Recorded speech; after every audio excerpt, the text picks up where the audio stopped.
Ahora, el capítulo nuevo de Amanecer, de Stephen Meyer, publicado por Editorial Alfaguara. Que lo disfrutes.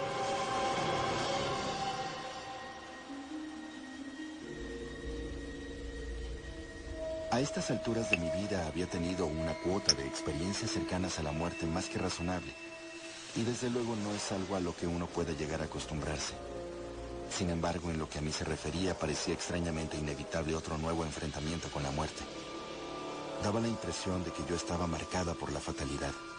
Había escapado una y otra vez, cierto, pero continuaba regresando a buscarme.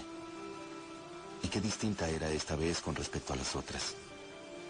Puedes huir de alguien a quien temas. Puedes intentar luchar contra alguien a quien odies. Todas mis reacciones se orientaban hacia esa clase de asesinos, tanto monstruos como enemigos. Cuando amas a tu posible asesino, te quedas sin opciones. ¿Acaso es posible huir o luchar aunque eso lo lastime gravemente? Si la vida es todo cuanto puedes darle al ser que más adoras, ¿por qué no entregársela? Y si esa persona es a quien amas de verdad, nadie te está mirando. Me aseguré a mí misma. Nadie está mirando. Nadie. Mientras esperaba a que uno de los 3 semáforos de la ciudad se pusiera en verde, miré hacia la izquierda, y allí estaba el auto de la señora Weber, quien había volteado a verme. Sus ojos me perforaban, así que me encogí preguntándome por qué no bajaba la vista.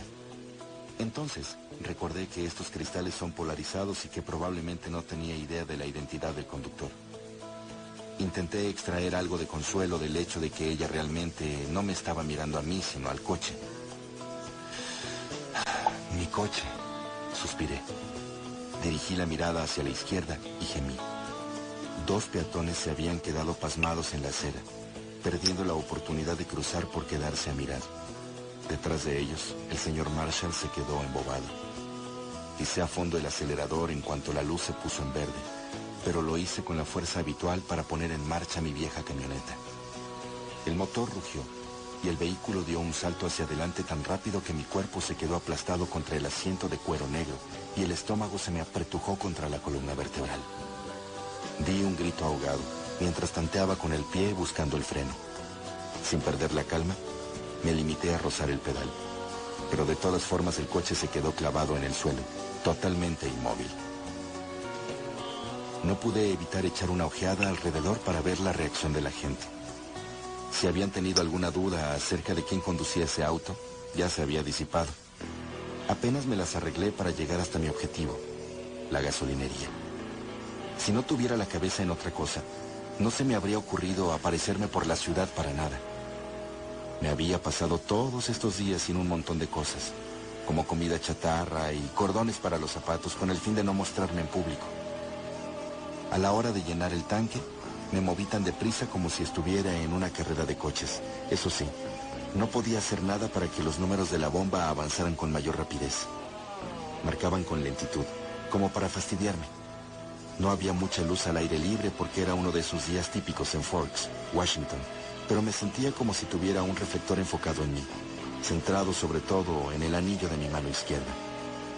En momentos como este, cuando sentía miradas de extraños, me parecía que el anillo latía como si fuera un anuncio de neón que decía: «Mírame, mírame». Era estúpido estar tan pendiente de uno mismo, y yo lo sabía.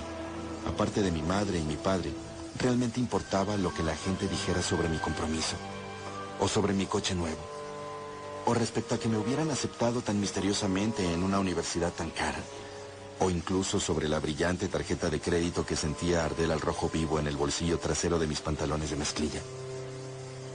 Precisamente, a nadie le importa lo que piensen. ¿Perdón? ¿Cómo dijo, señorita?, me interrumpió la voz de un hombre. Me volví, y entonces deseé no haberlo hecho. 2 hombres permanecían de pie al lado de una lujosa camioneta que llevaba 2 kayaks sobre el techo. Ninguno de los 2 me miraba. Tenían los ojos clavados en el vehículo. La verdad es que no entiendo. Soy más bien de esa clase de personas que se enorgullecen de ser capaces de distinguir entre los símbolos de Toyota, Ford y Chevrolet. Este coche es de un reluciente color negro, estilizado y realmente bonito, pero para mí no era más que un coche. Perdone si la molesto, pero ¿podría decirme qué clase de coche es el que conduce?, me dijo el hombre alto. Bueno, es un Mercedes, ¿no? Sí, eso ya lo sé, pero me preguntaba si no estaría usted conduciendo un Mercedes Guardián. Se supone que todavía no están disponibles en Europa, solo aquí. El tipo pronunció el nombre del auto con respeto, casi con reverencia. Tuve la sensación de que este sujeto se llevaría bien con Edward Cullen, mi novio, ya que no tenía sentido eludir la palabra teniendo en cuenta los escasos días que faltaban para nuestra boda. Entretanto, el desconocido recorría lentamente con la vista los contornos de mi coche. Unas líneas que a mí, la verdad, no me parecían tan diferentes de los otros Mercedes tipo sedán, aunque claro, en realidad yo no tenía mucha idea, porque mi mente estaba bastante ocupada con palabras como novio, boda, marido y otras por el estilo. Es que simplemente no me las podía meter en la cabeza. Por un lado, me habían criado para que se me pusieran los pelos de punta ante la mención de vestidos blancos y ramos de flores, pero sobre todo me costaba mucho trabajo conciliar un concepto soso, formal y respetable como marido con mi idea de Edward. Era como comparar un arcángel con un contador. No podía visualizarlo en ningún papel tan normal y cotidiano. Como siempre, cada vez que empezaba a pensar en Edward, me veía atrapada en una vertiginosa espiral de fantasías. El tipo tuvo que aclararse la garganta para recuperar mi atención, pues aún esperaba una respuesta en lo referente a la marca y el modelo del coche. No sé, le contesté con toda honradez. ¿Le molesta si me tomo una foto con su coche? ¿De verdad? ¿De veras quiere tomarse una foto con el coche? Por supuesto, nadie me va a creer a menos que me lleve una prueba. Bueno, pues está bien. Retiré rápidamente la manguera de la gasolina y me deslicé en el asiento delantero para esconderme mientras aquel fan sacaba de la mochila una enorme cámara fotográfica de aspecto profesional. Él y su amigo se turnaron para posar frente al coche y después tomaron fotos de la parte trasera. Extraño mi coche.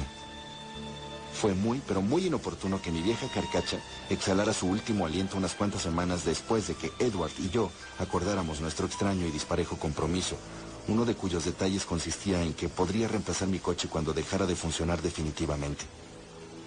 Edward juraba que simplemente había pasado lo que tenía que pasar, que mi coche había vivido una vida larga y plena y que después había muerto por causas naturales. Al menos eso era lo que él decía.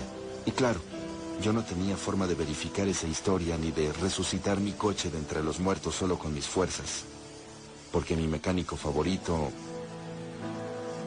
Detuve en seco el pensamiento, impidiendo que llegara a su conclusión natural. En vez de eso, me puse a escuchar las voces de los hombres en el exterior amortiguadas por las paredes del auto. Pues en el video de internet se arrojaron sobre él con un lanzallamas y la pintura ni siquiera se chamuscó, ¿eh? Claro que no.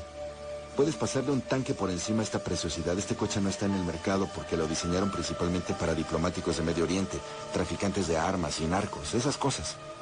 Oye, ¿y tú crees que esta es importante? Quizá, porque tú dirás que para qué quiere alguien de por aquí cristales a prueba de misiles y 2000 kilos de carrocería blindada. Como que es para sitios más peligrosos, ¿no? Carrocería blindada, 2000 kilos de carrocería blindada. ¿Y cristales a prueba de misiles? Genial. ¿Qué tenían de malo los viejos cristales antibalas comunes? Bueno, al menos eso tenía sentido. Si es que tienes un sentido del humor bastante macabro. Y no es que yo esperara que Edward no se aprovechara de nuestro trato para dar más, mucho más de lo que iba a recibir. Yo estuve de acuerdo en dejarlo reemplazar mi coche cuando fuera necesario, aunque desde luego no esperaba que ese momento llegara tan pronto. Cuando me vi obligada a admitir que mi camioneta se había convertido en chatarra, me di cuenta de que la idea que tenía del cambio me iba a avergonzar, convirtiéndome en el foco de miradas y susurros. Había tenido razón en eso, pero ni en mis más oscuras premoniciones hubiera adivinado que iba a conseguirme 2 coches. Me puse como una fiera cuando me explicó lo del coche de antes y el de después. Este no era más que el coche de antes. Me dijo que solo era un préstamo y me prometió que lo devolvería después de la boda, lo cual no tenía en absoluto sentido para mí. Al menos hasta ahora.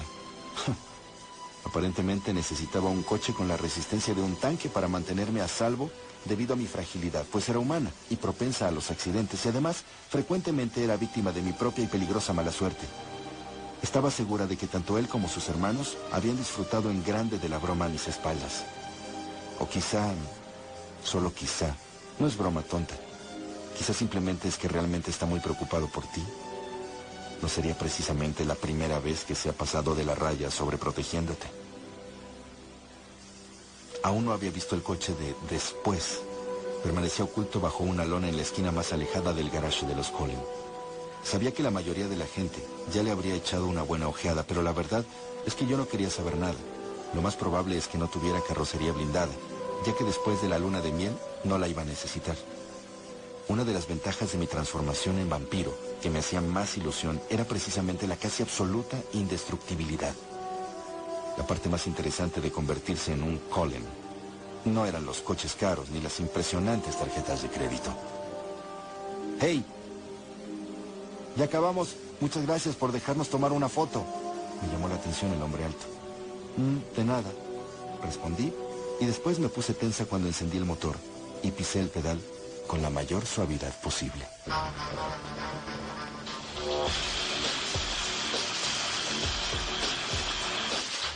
Hasta aquí.